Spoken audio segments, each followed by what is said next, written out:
नमस्कार, अखबार रिपोर्टर के इस अंक में आपका स्वागत है।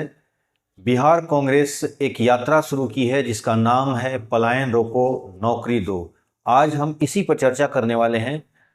बात शुरू करें इससे पहले आपसे हमारा गुजारिश है कि हमारे चैनल को थोड़ा सब्सक्राइब कर दीजिए, लाइक कीजिए और शेयर जरूर कर दीजिएगा। तो चलिए शुरू करते हैं। बिहार में जो कांग्रेस है वो अपनी राजनीतिक जमीन पाने के लिए लगातार कोशिश कर रही है और इसी कोशिश में उसने एक यात्रा शुरू किया है, पलायन रोको नौकरी दो। और इसके जो यात्रा के जो चेहरे हैं वो हैं कन्हैया कुमार और कृष्णा अल्लावरू हैं, जो बिहार के प्रभारी बन के आए हैं। देखिए, ये यात्रा एक तरह से देखा जाए तो तैयारी है। जो साल के अंत में जो यहाँ पर चुनाव होने वाले हैं बिहार में, उसका एक तैयारी के रूप में देखा जा रहा है। और दूसरा चीज़ कि कांग्रेस जो एक चेहरे के रूप में लेकर आई है वो है कन्हैया कुमार। इस चुनाव में नए नए चेहरे देखने को मिल रहे हैं। कन्हैया कुमार चेहरा तो है ही है, एक और चेहरा आ चुके हैं, वो नीतीश कुमार के पुत्र हैं निशांत कुमार। लग रहा है कि वो भी राजनीति में आएंगे और हो सकता है कि वो भी एक चेहरा बन के एनडीए की तरफ से या जदयू की तरफ से आए। पर अभी तो इस पे बारे में भी कुछ खास चर्चा नहीं है, लेकिन कन्हैया कुमार अपना जो यात्रा शुरू कर दी है, पलायन रोको नौकरी दो, और ये यात्रा गांव-गांव में जा रही है।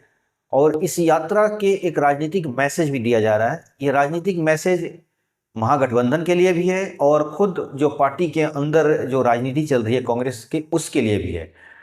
अब पहले बात कर लेते हैं पार्टी के अंदर की राजनीति।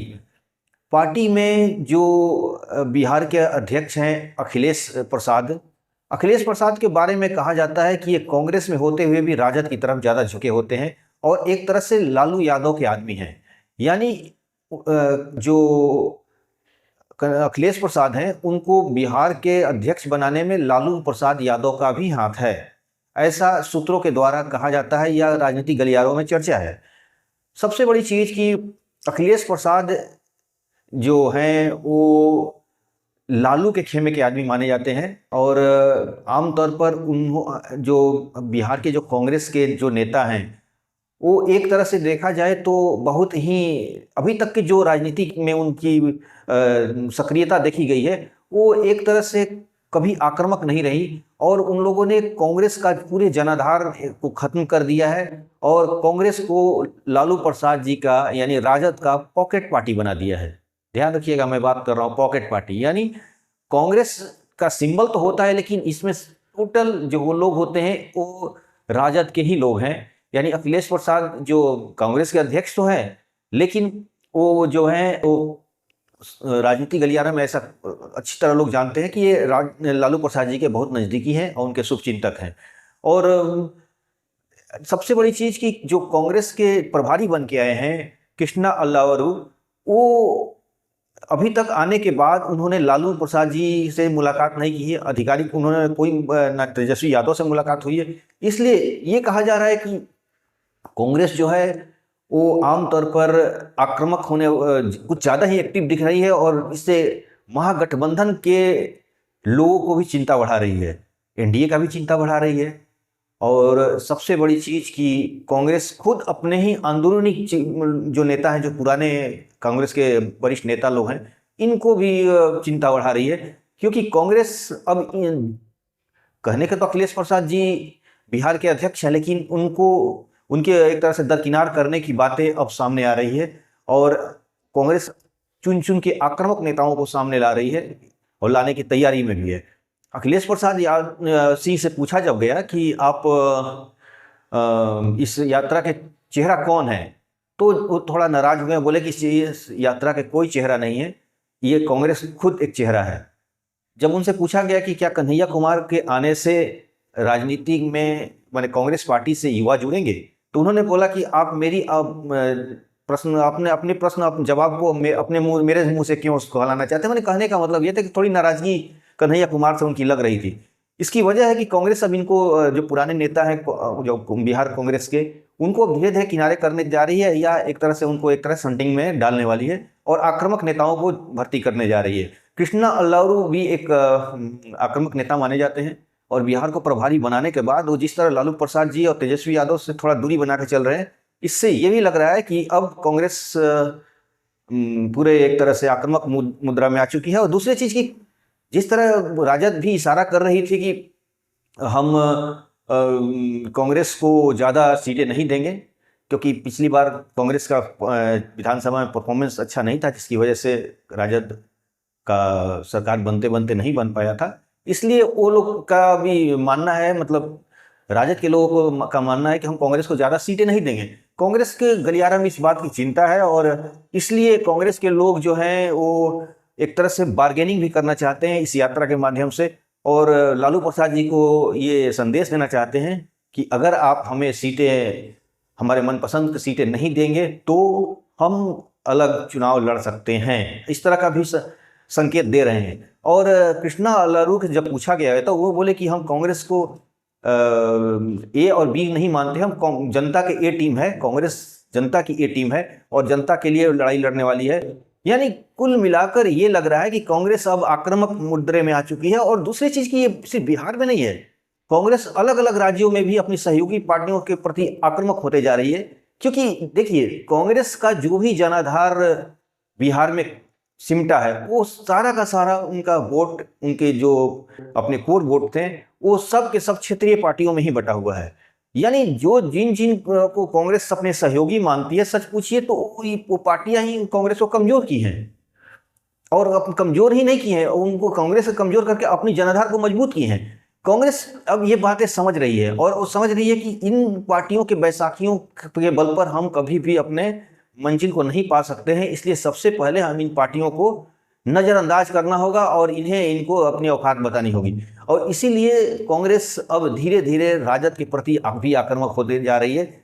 और जाहिर सी बात है, विपक्षी पार्टी है तो सरकार, सत्तारूढ़ पार्टी के प्रति वो तो आक्रामक रहेगी ही, लेकिन इशारों में ये बातें सामने आ रही है कि अब वो लालू प्रसाद जी और तेजस्वी यादव के प्रति भी आक्रामक होती जा रही है।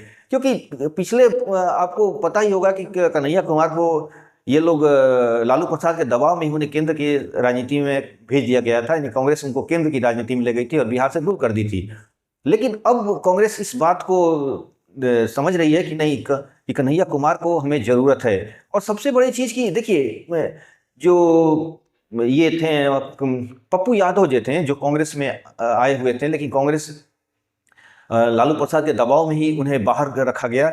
और इसमें अखिलेश प्रसाद का भी भूमिका थी, ऐसा सूत्र बताते हैं कि अखिलेश प्रसाद जो कांग्रेस के अध्यक्ष हैं बिहार के, उनकी भी भूमिका थी पप्पू यादव को दूर करने में। यानी पप्पू यादव, कृष्णा अल्लारू और कन्हैया प्रसाद एक टीम है, और अखिलेश प्रसाद और राजद एक टीम बन चुकी है। यानी महागठबंधन अब दो भाग में बट चुका है। एक भाग का नेतृत्व अगर देखा जाए तो कन्हैया कुमार कर रहे हैं, और जिनके टीम में पप्पू यादव हैं और कृष्णा अल्लारू यहाँ के प्रभारी तो है ही हैं। यानी एक तरफ का टीम का लीड कर रहे हैं कन्हैया कुमार और उनके सहयोगी हैं पप्पू यादव, दूसरे को लीड कर रहे हैं अखिलेश प्रसाद और उनका सहयोगी कोई और नहीं, उनके राजद है और लालू प्रसाद जी और तेजस्वी यादव के ये प्रिय पात्र हैं। इसलिए आने वाले समय में अखिलेश प्रसाद सिंह आने वाले समय में देखिएगा कि ये कुछ कन्हैया कुमार से आक्रामक हो सकते हैं या उनके प्रति नाराजगी अपनी दिखा सकते हैं। तो आने वाले समय में कांग्रेस आक्रामक होगी। और दूसरी बात की, कांग्रेस बार्गेनिंग कर रही है, इसमें कोई दो राय नहीं है। कि जो विशेषज्ञ बता रहे हैं, राजनीतिक के जो धुरंधर लोग हैं, वो बता रहे हैं कि कांग्रेस बार्गेनिंग कर रही है और विधानसभा में ज़्यादा से ज़्यादा सीट लेने के लिए कोशिश कर रही है। सभी पार्टियां करती हैं, कांग्रेस ही नहीं करती हैं। एनडीए में भी देखिएगा कि रूठना मनाना वाले खेल शुरू हो जाएगा। तुम रूठे रहो, मैं मनाता रहूँ, ही नदाओं पे और प्यार आएगा, ये चलेगा। और कभी जीतन राम मांझी नाराज होंगे, कभी चिराग पासवान नाराज होंगे, एनडीए में भी होगा ये। कभी नीतीश कुमार नाराज होंगे, कभी भाजपा नाराज होगी। यानी सब सीट का खेल है और सब सीट पाना चाहते हैं। छोटी पार्टियां खासतौर पर नाराज होती रहती हैं। तो कांग्रेस तो छोटी पार्टी नहीं कही जा सकती है, लेकिन एक तरह से देखा जाए तो बिहार में छोटी पार्टी ही हुई है। और आज तक जो पिछले 20-25 सालों में वो राजद की पॉकेट पार्टी ही बन के रह गई है, क्योंकि हमेशा उसने कांग्रेस राजद की बैसाखी पे ही चलने की कोशिश की है। लेकिन कांग्रेस जिस तरह आक्रामक होकर नई सदस्यता ज्वाइन कर रही, नई पार्टी लोग को अपने पार्टी से जोड़ रही है और आक्रामक रुख अपना रही है, उससे लगता है कि कांग्रेस इस बार लड़ाई के पूरी मूड में है और कांग्रेस फिर से अपने पुराने जनाधार को पाने के लिए प्रयासरत है। अब तेजस्वी यादव के साथ समस्या भी है। तेजस्वी यादव को मैंने पिछले वीडियो में बताया था कि तेजस्वी यादव के प्रतिद्वंदी हैं कन्हैया कुमार। और दूसरी बात कि देखिए, तेजस्वी यादव को सिर्फ कन्हैया कुमार ही नहीं अपनी एक तरह से चैलेंज कर रहे हैं, प्रशांत किशोर भी कर रहे हैं, और नए नए चिराग पासवान भी, और नए नए लोग आए हैं, वो निशांत कुमार, शायद वो भी अगर राजनीति में आ जाते हैं, जो नीतीश कुमार के पुत्र हैं, वो भी अब एक उनको चुनौती देना शुरू कर देंगे। यानी अब कई चेहरे हो जाएंगे उनको चुनौती देने के लिए।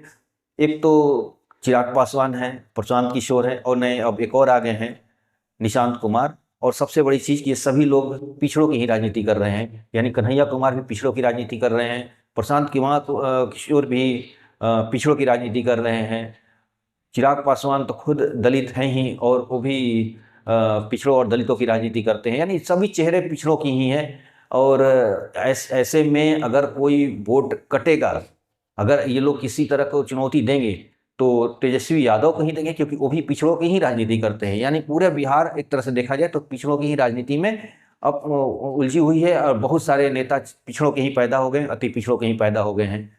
तो अब इसमें चुनौतियां एक दूसरे के प्रति, एक कंपटीशन बढ़ रहा है, एक दूसरे के प्रति प्रतिस्पर्धा बढ़ रही है। सब एक दूसरे को दावेदार कर रहे हैं कि हम पिछड़ों के बड़े नेता हैं, हम पिछड़ों के, अति पिछड़ों के, हम दलितों के नेता हैं। तो इस तरह के कई नेता हो चुके हैं। और इस जो स्थापित नेता हैं तेजस्वी यादव, तो उनको चुनौतियां तो मिलेंगी, क्योंकि हर आदमी स्थापित को ही कमज़ोर करता है और अपनी जनाधार को बनाता है। कभी राजद भी स्थापित कांग्रेस को के जनाधार को ही खींच के एक बड़ी पार्टी बनी।